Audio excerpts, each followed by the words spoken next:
Ang Intramuros ay isa sa mga makasaysayang lugar sa ating bansa. Dito matatagpuan ang Manila Cathedral Church na itinatagpa noong panahon ng mga Kastila. Araw-araw, maraming turista ang bumibisita rito kaya naman marami din ang nagtitinda sa tapat nito.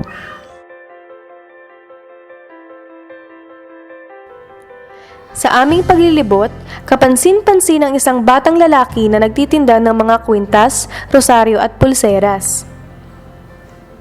Dito namin nakilala si Janil Amora o mas kilala sa pangalang Bagsik. 9 na taong gulang. Mapapansing siya ang pinakabata na naghahanap buhay sa harap ng katedral. Bakit ka nagtitinda ng kwintas dito sa harap ng katedral? Para may pang babangunin, ang tita ko, ang kain. Bakit ka bumibili ng gamot ni tita? Ano bang sakit niya? Diabetes po. Magkano ba kinikita mo? Sa pagtuwing linggo po, 500. Tuwing nito mataas na yung 500? Oh, may Ano? mas Pag ganito, minsan na 200. 50. Pero ano yung pinakamababa mong nabenta sa isang araw, sa buong buhay mo? 150 po. 150. Buong araw na yon. Araw-araw ka ba nagtitinda? Opo. Pagkatapos mo sa school, magtitinda ka kagad? Kahit may assignment ka din? Bas, pagdating ko po ng bago po akong nag-uwi po namin 5:30 dito. Pag ito po 5:30, uwi po ako gagawin project. So parang late ka na gumagawa ng assignment? Noong 2 taong gulang pa lamang si Bagsik, naulila ito sa kanyang ina dahil nabaril ito ng kanyang ama, nasangkot rin sa droga kaya ito'y nabilanggo. Nakilala rin namin ang kinikilalang lola ni Bagsik. Siya si Corazon Cayabyab o mas kilala sa pangalang Nanay Cora, 60 anyos. Nay, gaano katagal na po kayong nagtitinda dito? 20 years na mahigit. 20 years? Tapos kailan niya lang po nakilala si Bagsik? Nakalala ko lang siya nung nakalagpas ng Holy Week, mga ganon. Ano pong ano yun? Siguro mga last year. Last year. Paano niyo po siya nilapitan? Kasi di ba close na siya Oo, na yun? hindi. Parang tingin-tingin siya sa amin, ganyan. Tapos, nagpupulot-pulot siya ng mga bote. Bakit? Kakalakal. Kalakal ng mga basyo ng mineral. Nangangalakal siya. Bibenta niya yung kinikilo yun eh. Tapos ano pong ginawa niyo? Kasi mamalimos siya. So yan, parang lumapit siya sa amin, ganun. Mintuan lang. Lumapit lang siya sa amin. Siningi siya ng limos. Tapos ano sabi niyo kay Bagsik? Sabi niya nga na mamalimos na siya, nagkakalakal. Sabi niya. Tapos tiga rin sila sa may dati maisan pa, sa maisan. Kaya palipat nga sila ng bahay dati, maisan. As yung tita niya, nung inabutan ko yan dati, yung nagtaka ako, yung tito niya may sidecar, nagtatrike. Tito niya nagtatrike kasama ng tita niyang may baby. Pinagtitinda ko siya. Sabi ko, bakit parang, bakit takot na takot siya noon? Nung unang kita ko siya kanya, bakit takot na takot siya? Ay ko, ba't ka natatakot? Ngayon pala tito niya. Yung tito niya, asawa ng tita niya, parang siguro adik-adik yung tito niya. Ay ko, ba't mo natatakot ka? Nika nga. Para pag nagmamali mo siya, nagtatago siya. Sabi ko, ba't ka nagtatago ngayon? Ba't parang natatakot ka? Sino ka natatakotan mo? Tapos makita ko, yung nakasakay siya sa sidecar ng tito niya, sa trike, ng tito niya kasama yung tita niya. Pinagagalitan siya. Kanina. Oo. Kasi hinahanap siya. So, paano niyo po na-encourage si Bagsik na magtinda? Kasi po, di ba Kasi nga, namamalimos lang siya. Bawal na yung namamalimos dito. Hinahabol ng mga barangay. Kasi mga bata dito, nakita ko hinahabol ng mga barangay. Sabi ko, huwag ka nakakumamalimos. Umawa ka na lang ng paninda namin. Tinda-tinda ka na lang ito. Ilang konti-konti lang binibigyan namin sa kanya para subok lang ba? Subok lang. Sabi ko, magtinda ka na lang para front mo lang na hindi ka namamalimos. Yung nangihingi siya, ganun. Tapos nagustuhan niya na magtinda. Tapos parang nung makabenta siya, nagustuhan niya na magtinda. Parang na-encourage siya magtinda, gawa ng marami siyang benta, nakabenta na kagad siya, tuwa na siya.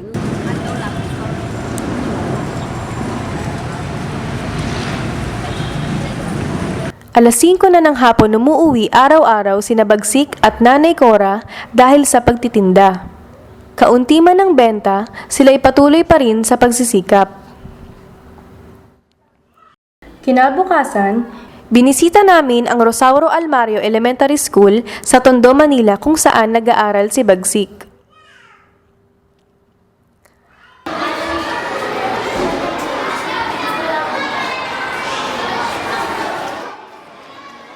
Nasa ika-4 na baitang na si Bagsik sa elementarya at tanging sa pagbebenta niya kinukuha ang mga pang-araw-araw na gastusin. Matapos ang klase ni Bagsik, oras naman para sila'y lumipat ng room para sa kanilang susunod na klase.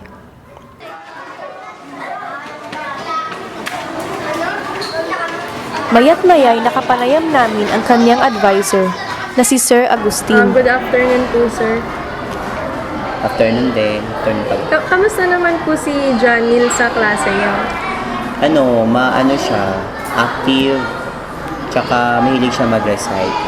Hindi naman po siya pala absent.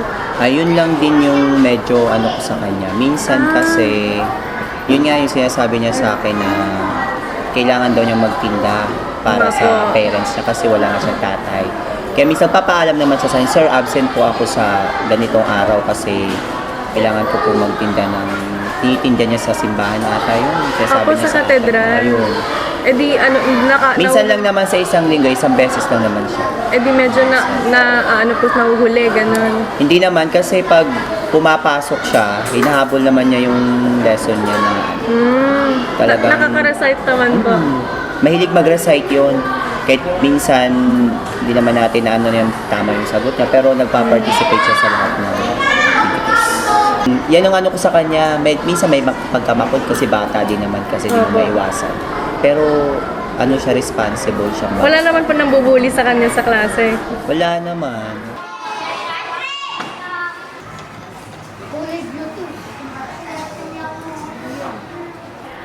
Good afternoon po, ma'am. Bali, kakamustahin ko lang po si Janil. Ano po bang klase siyang estudyante pag sa klase niyo? Si Janelle naman kasi, napaka-confident niyang bata. Kaya lang, may kahinaan siya sa pag-aaral kasi gusto niya lagi nagdadaldal. Tapos, medyo mahina siya magbasa. Kaya, dahil sa pagiging mahina niya magbasa, bira lang siya mag-contribute sa klase, kaya ng recitation. Kakausapin ka lang niya sa mga kwento, gano'n. Kwento siya. Hindi, ma'am, tinutulungan niyo po siya masyado na magbasa. O, dito po kasi sa klase namin, meron po kaming hawak na tuturuan magbasa. Per advisor po. Bali sa kanya, ang nagtuturo sa kanya yung advisor. Aware po kayo na nagtitinda lang din po siya. Kasi kinukwento niya sa amin na ganito nga, nagtitinda kami sa Intramuros. Nagtitinda ako sa Intramuros. Ito po yung mga tinda ko.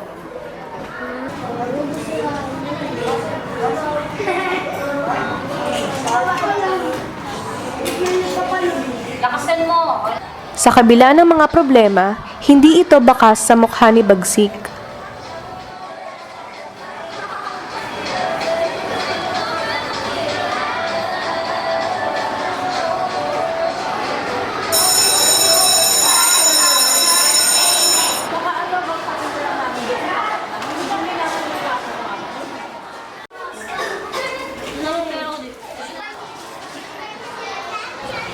Para kay Bagsik, sapat na ang isang tinapay at biskwit para sa kanyang umagahan.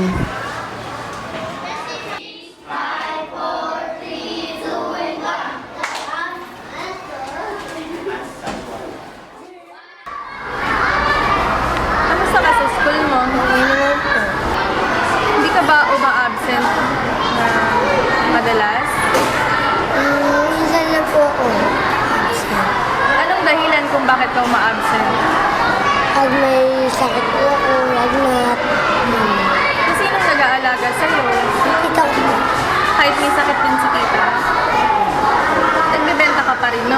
Opo. Ba't ka pa rin nagbebenta kung may sakit ka na? Para meron kong baon. Kain lang.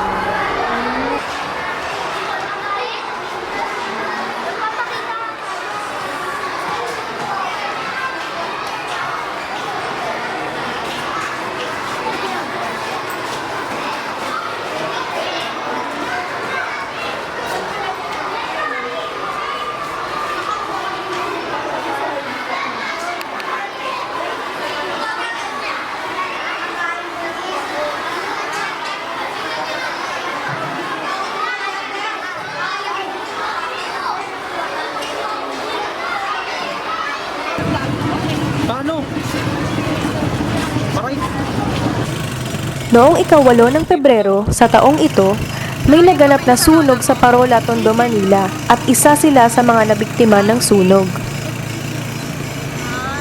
Makain ka muna doon. Ay po. May Sige, pasamahan mo sa lola mo. Kain na lang kami sa karinderya, tapos punta tayo dun sa bahay na nasusunog. Ha? Okay lang sa lola mo, yun umalis na ulit. naman. Kasi po alam na. Bibis ako sa mga. Pero magkikita ko mamaya.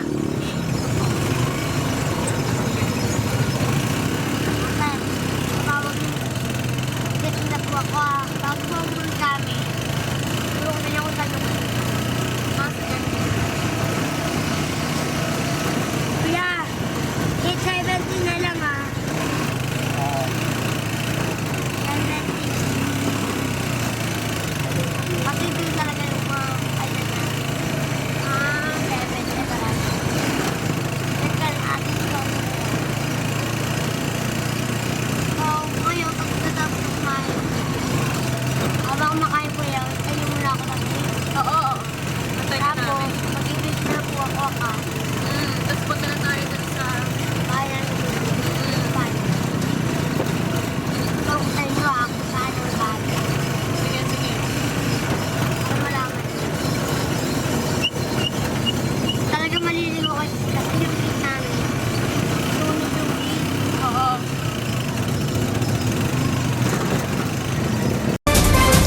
Nasusunog ang isang residential area sa Parola Compound sa Tondo, Maynila. Mabilis kumalat ang apoy dahil gawa sa light material sa mga bahay. Pasado alas 9 ngayong gabi, sumiklab ang sunog. Hirap po ang mga bumbero. Bukod kasi sa masikipang daan patungo sa lugar, dagdag problema rin ang malakas na ihip ng hangin. Nasa Task Force Alpha na ang sunog, ibig sabihin, kailangan na ng tulong mula sa mga bumbero sa buong Metro Manila.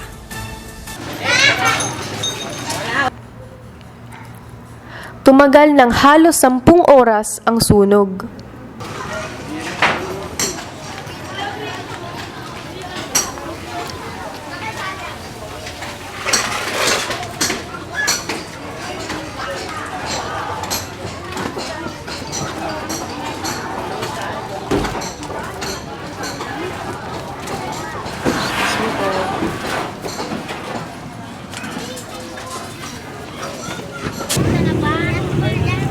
Sinamahan kami ni Bagsik sa kanilang nasunog na tirahan.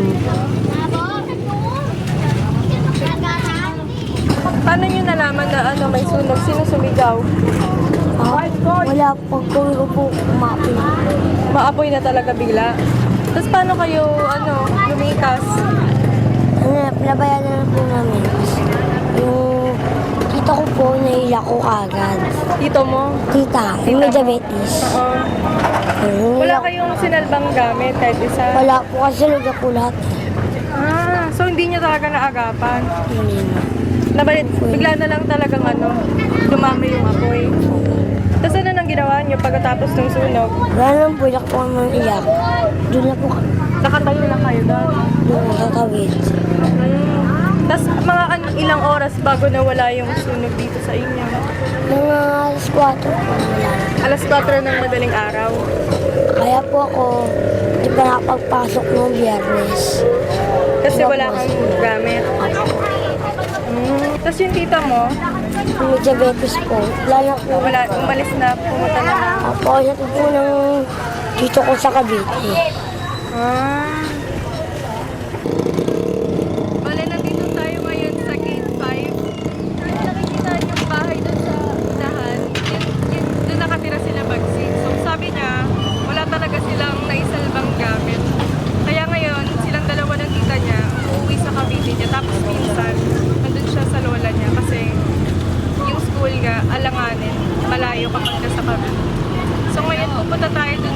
katedral. Sundan natin si Bagsik.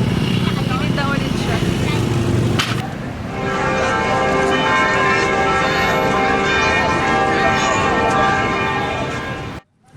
Kasi umiikot yan. Umiikot din yata. Sino ba yung suki mo? Yan, Nay. Si ate? Nay. Nay? Nay. Nay?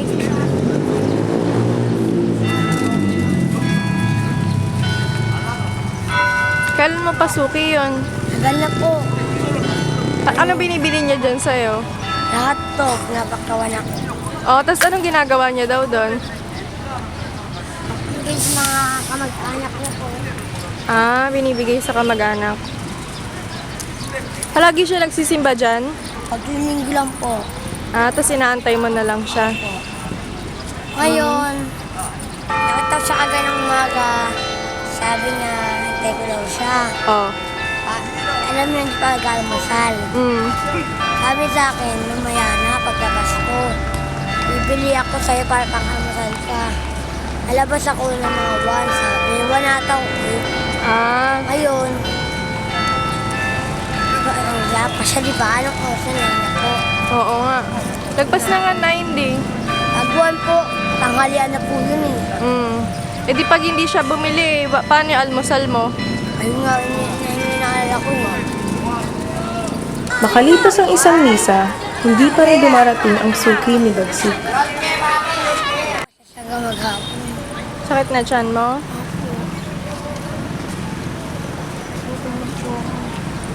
Kasi naman, di binantayan eh. Marami kayang bibigyan sa akin po yung suki ko. Siguro mahigit sa marami. Makabot ng 2,000. Paglalabas na yung tao. Magkano naipon mo pag ano, bumibili si Suki? Nakakawan. Kasan din ako. 1,000? Ano bang binibili niya yung St. Benedict? Opo, kahit saan dyan. Ah. Hindi wala ka ng pagkain. Kaya nga po eh. Sinubukan kong tulungan si Bagsik magtinda upang maranasan kung gaano kahirap ang maghanap buhay.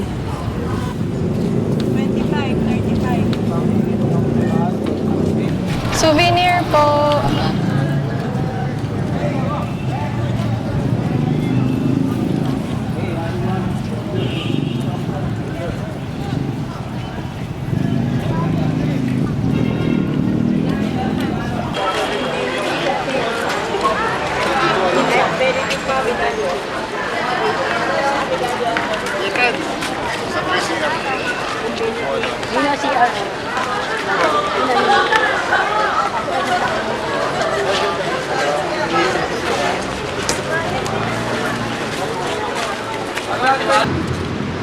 Ang na-realize ko sa pagbebenta ko ng mahigit 3 oras, mahirap pala talaga.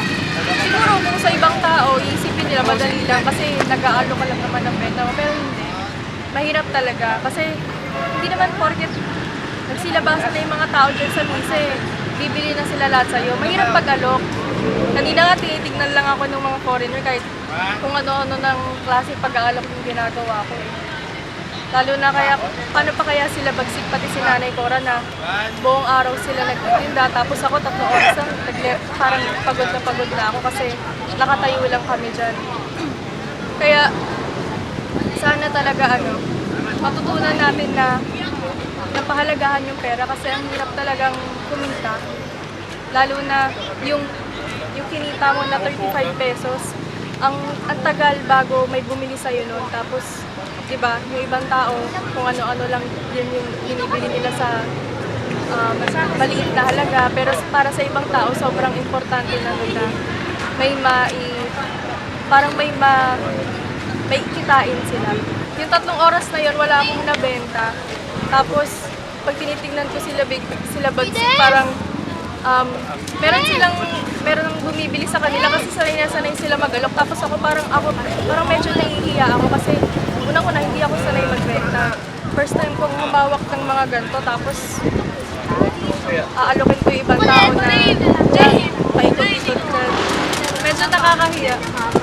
Kaya, anong sinasabi mo kapag ka nagbebenta? Yun nga, tinuruan pa nga ako ni Bagsik, sabi niya sa akin, ate, ganito lang nga, sasabihin mo, Saint Benedict, souvenir. Tapos habang sinasabi ko yun sa mga foreigners, sa mga turista, parang medyo nahihiya ako kasi hindi ako sanay ng ganito na ako yung parang naghahanap buhay.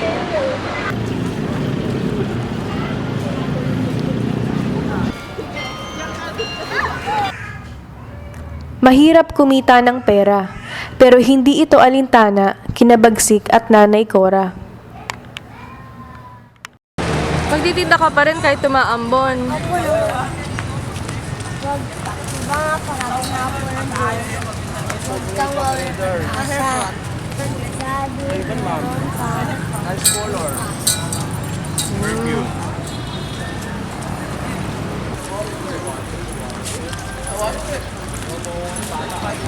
Ano pong message nyo kay Bagsik? Sabi ko sa kanya, mag-aral siya mabuti. Kasi pag nag-aral ka mabuti, para sa yan, hindi naman para sa akin. Dahil unang-una, siyempre, kawawa ka pag hindi ka nakatapos sa pag-aaral, hindi ka nakapag-aral. Ikaw magsasuffer, lalo na wala ka ng magulang, wala ka na ano. Paano yung tita mo, kung hindi mo ang bawa, huwag naman tumama sa bato, di ba? It pass away, di ba? Sino mag-ano ngayon sa'yo? Kaya, ganap po ka, magtrabaho ka. Nagano ka, magsikap ka, mag-aral ka mabuti. Hindi para sa akin yan, kaya kita na pag-aral. Tapos mong mag-aral, ano bang pangarap mo? Pangarap ko maging beauty queen. Ano pa? Designer. Tapos? Maging, maging teacher. Marami ka palang gusto. Paano pag mayaman ka na? Anong gagawin mo doon? Saan po? Pag yumaman ka na, anong gagawin mo doon sa pera mo? Pang-bibig ko ng gamot, ganun, pangkain, pangbaon, ng mga pangpin ko. Tapos babawi ka kay Nanay Cora. Apo. Si Bagsik ang nagpapatunay na gaano man kahirap ang problemang dumating sa atin, kailangan nating matutunan kung paano maging matatag at magpursigi para sa ating mga pangarap.